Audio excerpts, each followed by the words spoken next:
बिस्मिल्लाहिर्रहमानिर्रहीम अस्सलाम वालेकुम। इस वक्त जब आप ये वीडियो देख रहे हैं उससे कुछ देर पहले मीटिंग हो रही है इजराइल के अंदर कि हमने 3.5 लाख फौज हिजबुल्लाह के साथ लड़ाई के लिए उतारनी है या हमने पहले 60,000 लेकर जानी है, और उसके बाद कॉन्सिक्वेंसेस क्या होंगे कि नेतन्याहू को एडवाइस किया जा रहा है कि कौम से करें खिताब और जाकर उनको बताएं कि हम पर एक ऐसी जंग मुसल्लत हो गई है जो अब हम बर्दाश्त नहीं कर सकते। अभी ये सब कुछ हो रहा है, उस सारी सूरत हाल में ये हमला हो गया है।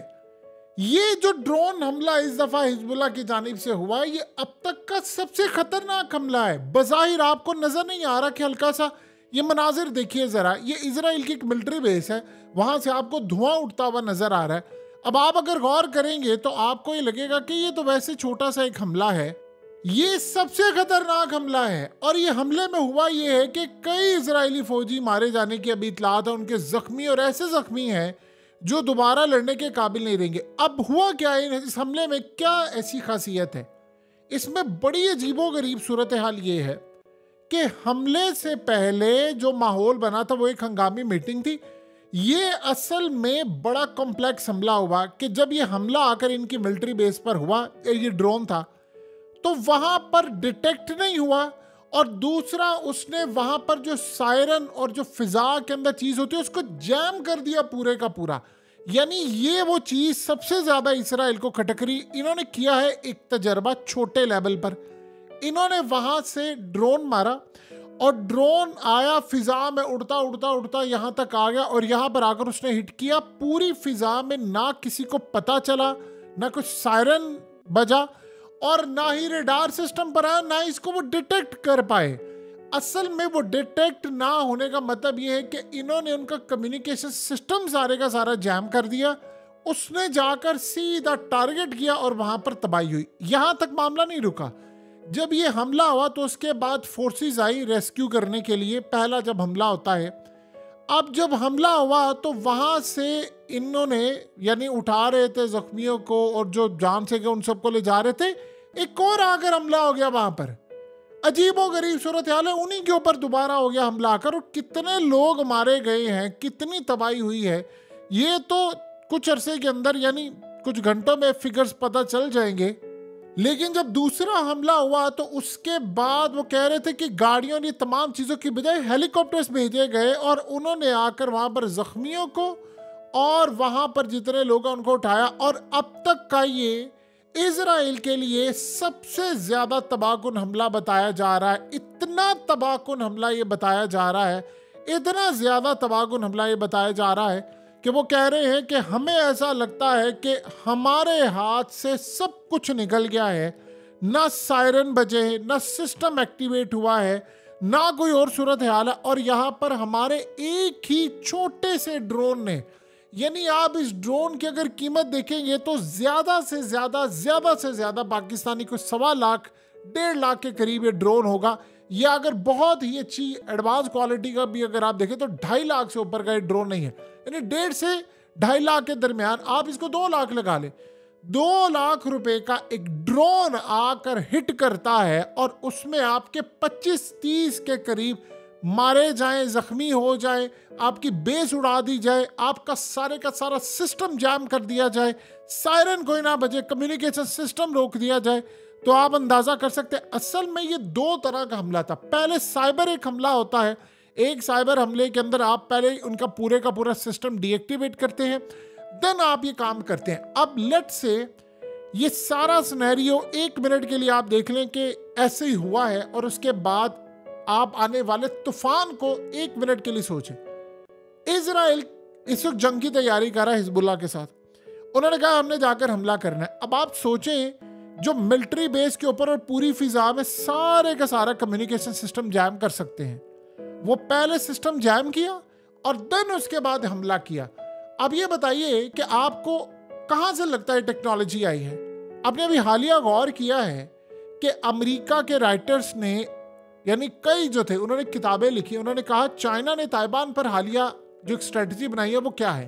वो स्ट्रेटजी ये है कि ताइवान के ऊपर उन्होंने 59 मिनट में पूरे का पूरा ताइवान फतह करना है। उसमें क्या स्ट्रेटजी है? उन्होंने कहा मेन एक चीज है, पूरे का पूरा कम्युनिकेशन सिस्टम जैम करेंगे, और उसके अलावा रेडार सिस्टम उनका जैम करेंगे, सारे सिग्नल जैम कर देंगे, मोबाइल सिग्नल चले जाएंगे, रेडियो, सैटेलाइट सब कुछ जैम हो जाएगा। उसके बाद वो अपनी फोर्सेस उतारेंगे। उसे होगा ये कि ना कोई किसी फोर्स से राब्ता कर सकेगा, ना जहाज वहां पर उड़ सकेंगे, ना कम्युनिकेशन सिस्टम होगा, ना कोई और मामला होगा। फिर उसके बाद कई जो मेन बिल्डिंग्स होती है उन पर कब्जा कर लिया जाएगा, सदर को गिरफ्तार कर लिया जाएगा। ये सारे का सारा ताइवान का एक प्लान है। अब उसमें आपको एक चीज अहम नजर आती है, वो ये है कम्युनिकेशन सिस्टम, राब्ते का system, radar system, detect system, early warning system, ये सारे के सारे सिस्टम उन्होंने जैम करने हैं। अब डॉट्स कनेक्ट कर ले आप, चाइना से टेक्नोलॉजी रूस, रूस से टेक्नोलॉजी ईरान, ईरान से हिजबुल्ला, हिजबुल्ला से सीधा कहां पर जा रही है? इजराइल के खिलाफ। अब छोड़ दें इस हमले को, इसमें 100 मारे जाए, 1 मारा जाए, 1 जख्मी हो, 1000 जख्मी हो, ये मैटर ही नहीं करता। मैटर ये करता है कि एक छोटा सा ड्रोन आ रहा है और वो आने से पहले पूरे का पूरा उसको फिजा क्लीन मिलती है, आपको पता भी नहीं चलता, और उसकी आवाज नहीं है, वो सीधा जाकर आपकी बेस पर हिट करता है और तहस नहस कर देता है और आपके पूरे निजाम को तबाह कर देता है। अब बताएं, जो इजराइल का अर्ली वार्निंग सिस्टम है उसका क्या बना? फिर इजराइल की जो मिलिट्री, आप एक अजीबोगरीब सूरत हाल है कि जब आप हालत जंग में हैं, जब आप पर हमले हो रहे हैं, आपके इर्द गिर्द चारों तरफ से हमला हो रहा है और ये बड़ा खतरनाक हमला हो रहा है। आपका अर्ली वार्निंग सिस्टम कहां पर गया? अमेरिका से आपने डिफेंस सिस्टम लिया हुआ है, आपके अपना डिफेंस सिस्टम है। और एक बात समझ ले, इजराइल ने ये जो डिफेंस सिस्टम, रेडार सिस्टम है, इसको पूरी दुनिया को बेचा हुआ है। ये अगर ना बेचा हो तो चले बात समझ आती, इन्होंने पूरी दुनिया को बेचा है। और इस सारी सूरत हाल में वो कह रहे हैं कि आकर हमारे टाउन्स पर हिट कर गया है। अब वो कह रहे हैं कि हमें ये समझ नहीं आ पा रही कि अलार्म क्यों नहीं बजे, हमारे रेडार सिस्टम ने डिटेक्ट क्यों नहीं किया, सायरन क्यों नहीं बजे, और जब फिजा के अंदर आया तो हमारे सिस्टम आयरन डोम और बाकी एक्टिवेट होकर उन्होंने इसको तबाह क्यों नहीं किया। ये सूरत हाल अब उनको समझ नहीं आ रही। अब उन्होंने टीमें बिठा दी हैं कि आप इन्वेस्टिगेट करें। अब अजीब बात यह है, सबसे ज्यादा जो अजीब बात यह है कि अगर ये जंग छिड़ जाती है हिजबुल्लाह के साथ, तो उसके बाद अगर वो इन पर लॉन्ग रेंज, मीडियम रेंज और उसके अलावा कोई साइबर हमले, लेजर से या कुछ कोई हमले करते हैं, तो वो तो सारे के सारे निशाने पर लगेंगे जाकर। इसका मत देखिए, आपके पास मैटर ही नहीं करता कि आपके पास लॉन्ग रेंज मिसाइल है, आपके पास हैमर 900 ड्रोन है, इजराइल के पास F-35 है, फलाना है। आप दुनिया की ताकतवर तरीन फोर्स बन जाए, जो कि इजराइल दुनिया की ताकतवर तरीन एयरफोर्स है, फर्क ही नहीं पड़ता। आप अगर किसी भी मुल्क का सारा सिस्टम उखाड़ देते हैं, देखिए एक सड़क आपने सारी उड़ा दी। अब आपके पास बुगाटी हो, रोल्स रॉयस हो, फरारी हो, आपके पास दुनिया का कोई भी मॉडल हो, तेज तरीन हो, फायदा क्या अगर सड़क ही नहीं है।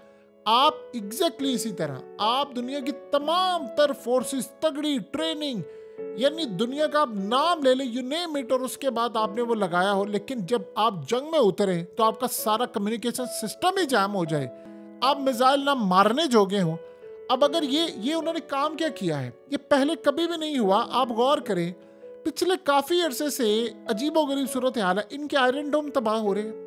ये जो हिजबुल्लाह ने अभी हमले किए जिस पर आग ही आग हर तरफ, और ये तमाम मामला थे, उसमें क्या हुआ? वो इसी तरह है ना कि सिस्टम काम नहीं कर रहा। लेकिन मिलिट्री बेस, सबको पता है कि आपने बॉर्डर के साथ मिलिट्री बेस है, उसको निशाना बनाना है, तो वहां से अब आप गौर करें तो ऐसा लग रहा है कि बिल्कुल लोग जा रहे हैं, आ रहे हैं। अब यहां पर आकर अगर इतनी बड़ी तबाही हो जाती है, और बज़ाहिर आपको लग रहा है कुछ भी नहीं हुआ, लेकिन बुरी तरह उनके फौजी मारे गए, और इतना एक्यूरेटली असल में हिजबुल्लाह के पास जो टेक्नोलॉजी है वो दी गई है ईरान की जानिब से।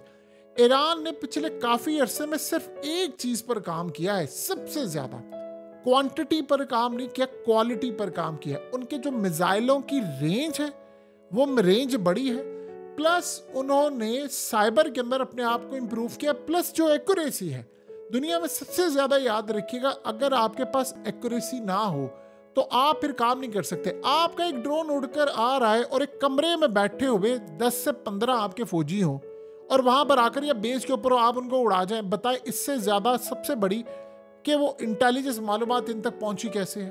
ह्यूमन इंटेलिजेंस मालूमात होना ये बड़ी बात होती है कि फलाने कमरे में बैठे आप छोटा सा ड्रोन आकर तबाह कर दे। इंटेलिजेंस और टेक्निकल मालूमात होना ये सबसे बड़ा आर्ट होता है कि आप ये काम कर दें और ये फलाना इतनी दूर से उड़कर है।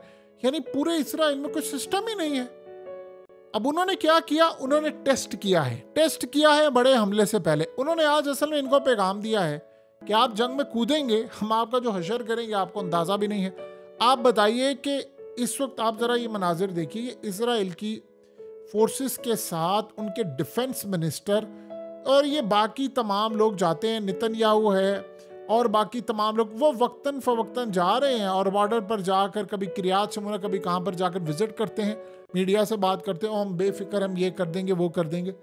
वो जा रहे हैं, आप लोगों को क्या बताएंगे? आप जंग के लिए तैयार है। मीटिंग में डिस्कस ये हो रहा है कि 3.5 लाख फौज हमें चाहिए रिजर्व में, हमें इमीडिएटली 60,000 फौज चाहिए। और प्लान क्या चल रहा है कि पावरफुल स्ट्राइक करें। नेतन्याहू का ऑर्डर चेक कीजिए, पावरफुल स्ट्राइक करना है, डीप इनसाइड जाकर हमला करना है, इनके मिलिट्री बेसिस को टारगेट बनाना है लिबनान की, और जहां जहां हमला हो सकता है गजा की तरह खंडर बना दो। आप हमला करने के लिए जाएं। अगले आप पर जो शिन बैत की रिपोर्ट है वो ये इनको अंदाजा ही नहीं है कि उनकी अपनी एजेंसी क्या कह रही है। उन्होंने कहा जी हम पर हिजबुल्लाह ने 1000 रॉकेट फायर किए हैं सिर्फ मई में, और कहा कि अगर जंग छिड़ जाती है तो वो डेली बेसिस पर तकरीबन 3000 रॉकेट और मिसाइल फायर करेंगे। आप एक बात बताइए, 3000 रॉकेट आप फायर करें, आप सोचें 1 मिनट के लिए सारे के सारे आप फेल हो जाएं। आप बताएं गजा का जो हाल होगा तो इसराइल का हाल हो जाएगा, खंडर बन जाएगा। यहां पर लोग आएंगे, इन्वेस्टमेंट आएगी आपकी, आपके मुल्क में लोग रहने के लिए तैयार होंगे। असल बात यह है कि अगर छोटा सा ड्रोन आपका कम्युनिकेशन सिस्टम आपका काम नहीं कर रहा, आप बताएं ना, चीजों को कनेक्ट करते जाएं। अमेरिका के साथ क्या हो रहा है, हौसी यहां पर हमला कर रहे हैं और वहां पर हमले ताबड़तोड़ हमले हो रहे हैं। अमेरिका का दिफाई निजाम फेल हो गया, एयरक्राफ्ट कैरियर पर हमले हो रहे हैं, डिस्ट्रॉयर पर हमले हो रहे हैं, लेकिन कोई रोकने को तैयार नहीं। एग्जैक्टली इसी तरह आप गौर करें तो ईरान ने जब हमला किया तो वो भी नहीं रुका, अब ये हिजबुल्लाह जो हमला कर रहा है वो भी नहीं रुक पा रहा। ये चल क्या रहा है? एक ही चीज, सारी चीजों में एक चीज कॉमन है, रेडार सिस्टम जाम करना, कम्युनिकेशन सिस्टम जाम करना, पीछे आपका राब्ता ही नहीं। जिसके पास ये टेक्नोलॉजी आज के दौर में है वो सबका बाप है। फिर वो स्टेल्थ है, फलाना, ये पुरानी चीजें हो गई हैं। अब स्टेल्थ फाइटर, ये F-35 लेना, ये फलाना लेना, वो करना। आप गौर करें तो इजराइल का साथ इस वक्त दुनिया के बड़े बड़े ममालिक नहीं दे रहे, स्पेशली नेटो के ममालिक नहीं दे रहे। आप यूरोप को देखे, बाकी ममालिक को देखे, क्यों अमेरिका बार बार इनको कह रही है। अभी इजराइल ने पैगाम भेजा है अमेरिका को और उनको कहा है कि आप हमें असले की नई खेप फौरी तौर पर भेजें, हम अगले 1.5-2 हफ्ते के अंदर पूरा बड़ा फुल स्केल वॉर करने जाए। उन्होंने कहा आप ये काम ना करें। अब उनको ये बात समझ आ गई है। ऑलरेडी आपको पता है कि इजराइल के पास एक ही बड़ी चीज थी, वो था आयरन डोम। अगर आयरन डोम आपका इस तरह फेल हो जाना है तो फिर बताएं कि आपने क्या हमला करना है जाकर और आपकी क्या स्ट्रेटजी हो सकती है। इस सारी सूरत हाल में जो मामला इस वक्त सामने आ रहे हैं वो असल में इंडिकेट कर रहे हैं कि पोजीशन इनकी बहुत ज़्यादा वीक हो चुकी है। और अगर आप ये समझ लें कि आप इस जंग में कूद पड़ते हैं, आपको अंदाज़ा नहीं है कि इजराइल के साथ क्या होगा। ये असल में हिजबुल्लाह इनको दे रही है सरप्राइज, वो सरप्राइज में है, उनको पता नहीं। देखिए इजराइल की जो फुल कैपेसिटी है, फुल, वो सबको पता चल गई, उन्होंने इस जंग में दिखा दी है। लेकिन इजराइल जिनको दुश्मन कहता है, क्या उन्होंने भी अपनी कैपेसिटी दिखाई है? ईरान कहता है कि उसने जो हमला किया था वो सिर्फ और सिर्फ उसने कहा वो हमारा 4-5% था, अभी हमने दिखाया। उसने कहा हमारी वो टेक्नोलॉजी भी बड़ी पुरानी थी।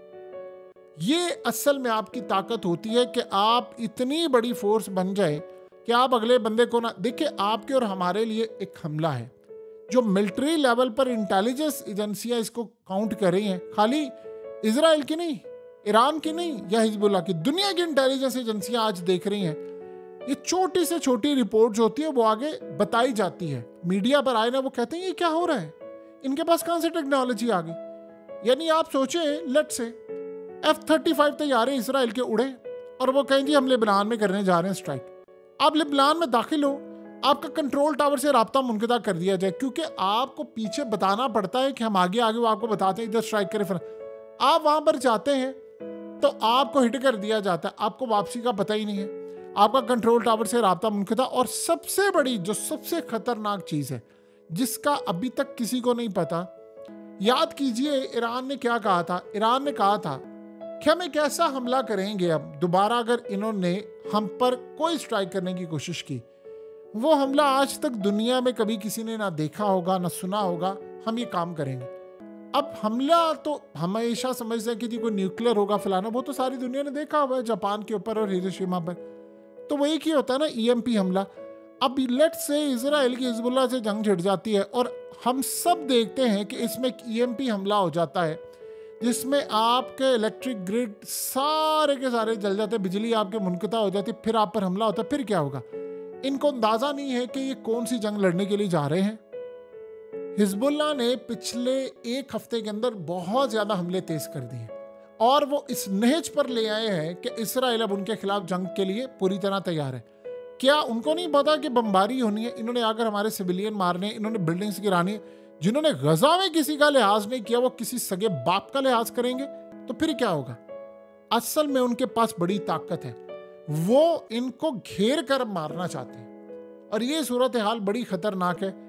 आप जो मर्जी इंसान कहें, जितना मर्जी आप समझ लें, लेकिन जो इब्राहिमी रईसी के हेलीकॉप्टर के साथ हो गया है, ईरान को पता है कि वो क्या हुआ है। वो बोल नहीं रहे, लेकिन उन्होंने उसका बदला लेना और वो बदला एग्जैक्टली इसी तरह लेने जा रहे हैं जो अब हमें नजर आ रहा है।